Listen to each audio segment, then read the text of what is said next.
Good morning and welcome to the EnviroHouse how-to videos. My name is Jenny and we will be talking about how to harvest and dry preserve your herbs that you've been growing all summer long. We're going to go over hardwood herbs and then the soft body herbs. The hardwood herbs, they are generally our perennials, and perennial meaning that they are going to be around year. They're going to keep coming back every year. The soft body, those are generally going to be your annuals, and annuals meaning is they're going to be here just for the season, or you can also grow them inside. So when you're looking at your herbs, and we'll start with the hard body herbs, you're going to be taking a whole stalk. So let's start with this rosemary.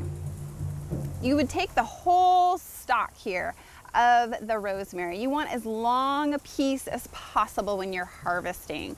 So you found your pieces, you're like, okay, I want some 3 or 4 stalks for my culinary purposes during the winter months. You're going to use a very sharp implement, okay? So you can use sharp scissors. I have some pruning shears here. Any sharp implement that's going to give you a nice clean cut at the base of your herb. So if you look at these herbs, the rosemary here, you'll see that there is the full stalk and then there's some offshoots there. Now I'm going to pick up the mint as well because it's the same idea. Now the mint has this really long shoot and then there's offshoots. You want to trim right before any of those offshoots. It can be long or short. I could come all the way back to this point here, or I could cut here. So for the purposes of the rosemary, I'm going to come to where the wood part starts. I've got the tender new growth. I'm going to trim right here.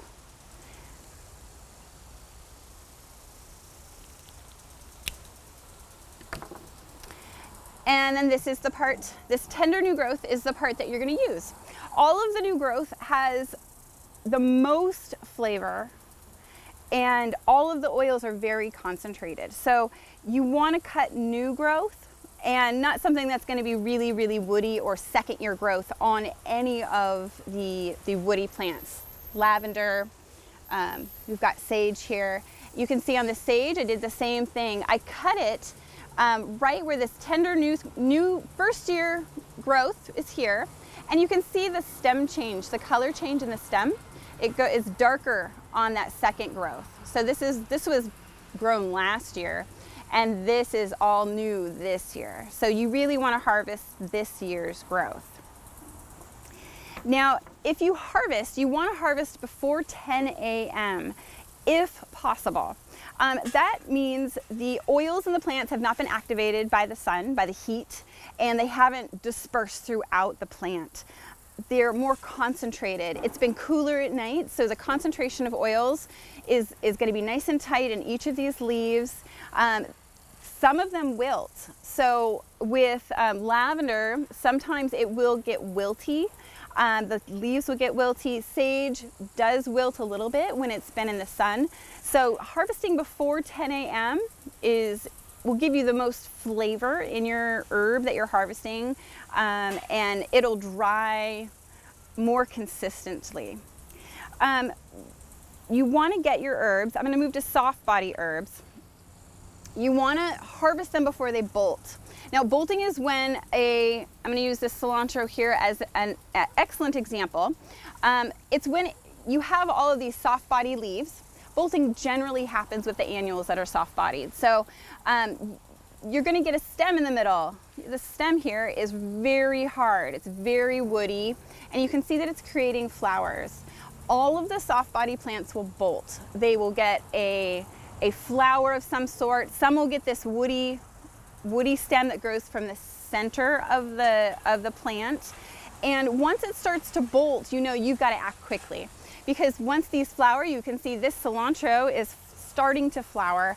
It changes the flavor of the herb itself. It's going to make the herb bitter. It can turn, it tastes really unpleasant when you've dried it. It won't be a true flavor. So when we have say we use the parsley, and the parsley again is a soft body plant, it will bolt and go to flower. So if I harvest this now and I let it dry, it will be a true parsley flavor that I can use in all of my foods. If I let it go to bolt, it changes it, and it's like that with all of them. If you're familiar with basil, basil also does that. It doesn't bolt, but basil will form a flower head at the top. Now basil's really fun because you can pinch it back, pinch that flower off, and you'll still get that sweet taste of the leaves, and the leaves won't turn bitter and a little bit acidic. So you can pinch those off as you harvest. And drying basil leaves is really great because you can harvest and dry throughout the entire season and it encourages this growth, this really nice growth. You can see that there are little tiny babies there. So if I pinch it here, I've got 2 more branches, 2 more stems that are gonna start, okay? So you wanna harvest before 10 a.m., you wanna harvest before your herbs bolt, and you wanna have a very long section that you're harvesting. Now, when you're washing them, you're just gonna gently wash your herb underneath the water faucet, cold water. It doesn't have to be super intense. You don't wanna bruise your leaves. When working with sage, if you are too rough with the leaves, you'll bruise them, and you'll know you've bruised a leaf when it's gone black.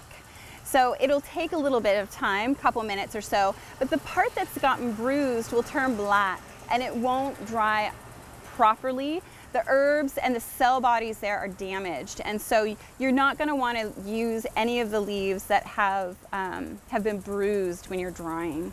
So be very careful. Cold water, rinse them really good, shake it off, and then I like to use a salad spinner to do these larger hard body leaves. As a salad spinner just whisks away all of that water so nicely, and it gets most of the water off of the leaves. And then you're going to want to sit it on the counter. I like to set them upside down. It prevents oxidation of the leaves while they're drying. Lemon balm tends to oxidize very quickly if it's just laid flat. Basically all of the mint family, spearmint, peppermint, the catmints, pineapple mint, chocolate mint, they will oxidize quite quickly. So drying them, kind of leaning in your dish drainer is really helpful to help prevent oxidation. And you want it air dry. You want everything, you want all of the leaves nice and dry before you start going through the drying process. Some other herbs that flower yet hold their flavor when you're harvesting is lemon verbena. Lemon verbena, you can see this lemon verbena has flowered already, but it's kind of the oddball. It's a hardwood plant. However, it's an annual in our area. Our area is much too wet and cold, and so even if you mulch it, it won't come back. It's very, very finicky. But lemon verbena, it can be harvested after it flowers. And in fact, you can harvest and dry the flowers as well. It's kind of a strange little herb. It makes a wonderful tea. So with this, you would clip back. I'm gonna take this larger one here. I'm gonna look to see where I've got new growth. So I've got new growth here, I've got new growth here, and so I'm not gonna take a whole bunch, so I'm gonna clip it right there. Using my pruning shear, trying to get a nice, and make sure again that they're nice and sharp. I'm gonna go trim that off. Now it'll encourage growth. This one will get much larger. There'll be more offshoots that come off of this. And now I can go rinse this.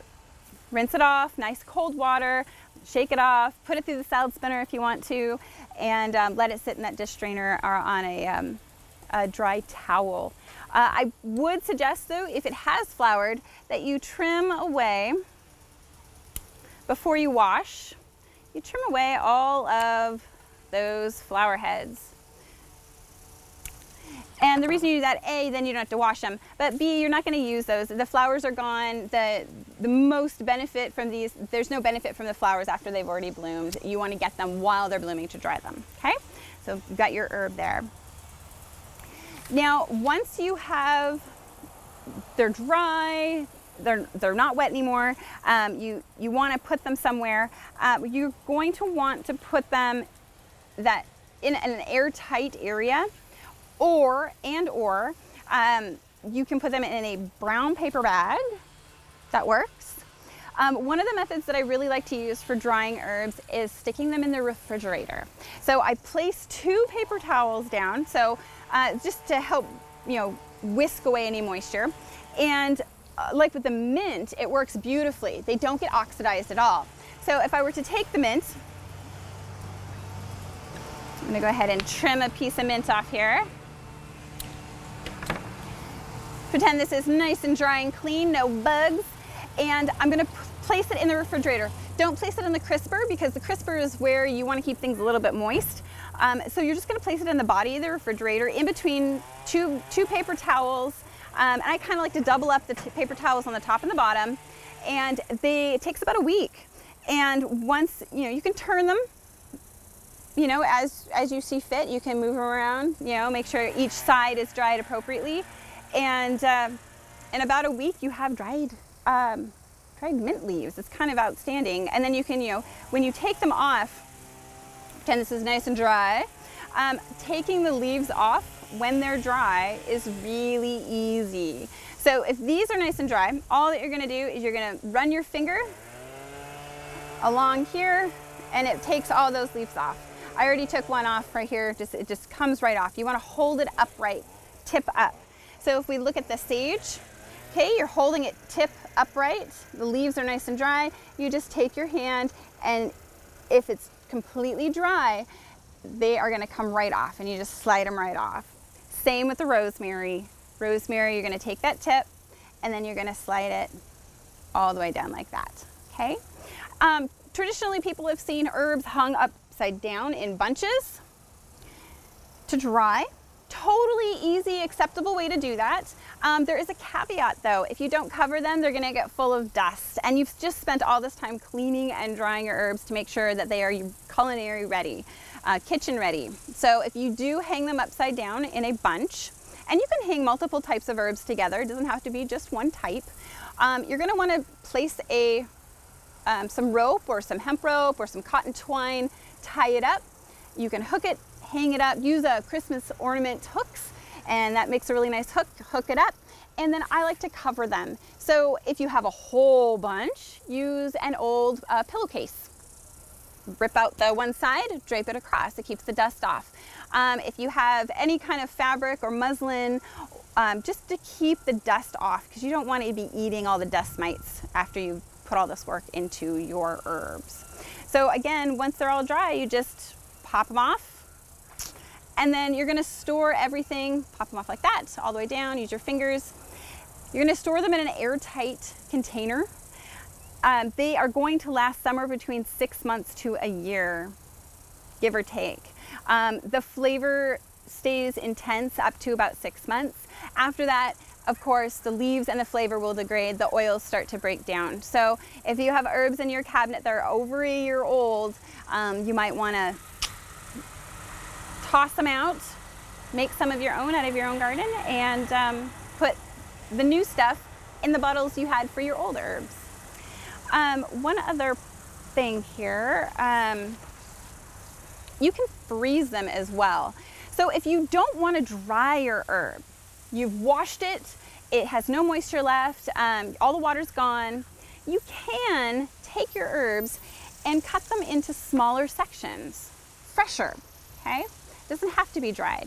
So you cut them up into small little sections, and not more than maybe an inch, half inch. Put them in ice cube trays. If you put them in the ice cube trays, then and they're the right size, you can always trim them down so they're smaller. You can also do combinations. So say I wanted to do rosemary and sage, I'm feeling like this is a very kind of a festive flavor. I can trim up some sage. And of course you would use a knife, and if you do bruise them, it's the same effect. It'll change that flavor. So when you cut up your herbs, you do want to be very careful. Use a very sharp implement. I'm just going to use these pruners here. You just mix them up, put them into your ice cube tray, and then add your favorite oil. Avocado oil, grapeseed oil, olive oil, canola oil, any kind of oil you want. Pop it in the refrigerator, let them freeze all the way nice and solid, and then you can, once they're completely frozen, then you can put them in a Ziploc bag, a freezer bag in the refrigerator, or put them in a container in the refrigerator. And then now they're ready to use. They have the oil, they have the herb. You can pop it in the frying pan for a stir fry, say if you're using, maybe you're using some coriander after the parsley, the cilantro has gone to seed, you get coriander, so that you can use these herbs in the oil that you want, already ready, easy to go, and pop it in the pan or pop it in the soup, and they're set to go. So you don't necessarily have to dry your herbs. You could just do ready to use oil and herb and freeze it in ice cube trays. Other herbs that you can dry, but they have plant matter, but you dry the root system. Echinacea is super, super popular. Now Echinacea is also called coneflower, okay? You're not gonna use the flower or the petals. What you're gonna use is you're gonna use the root system. So this is a very new plant, right? It's a perennial also, comes back every year. But it's people use it for medicinal purposes. They dry this root all of the time. You're going to want to plant this in your yard. Let it get, see if you can see, this is a fairly small plant. So let it get to be 3 times the size. Because what you'll do is you're going to cut into that root system, wash the roots, dry them just like we would with the leaves, and then you'll slice them into smaller pieces, and then you can dry the root out of the Echinacea and then grind it down or chop it up and put it in tea and use it when you have a cold or something. So not all drying herbs are going to be using that soft body or the hard body. So this is just a fun one to add for those of you who want to use Echinacea in your medicine cabinet as well. Thank you for watching this EnviroHouse how-to. If you have any comments or questions, you can leave them in the comments and give us a like, and we'll see you again next time.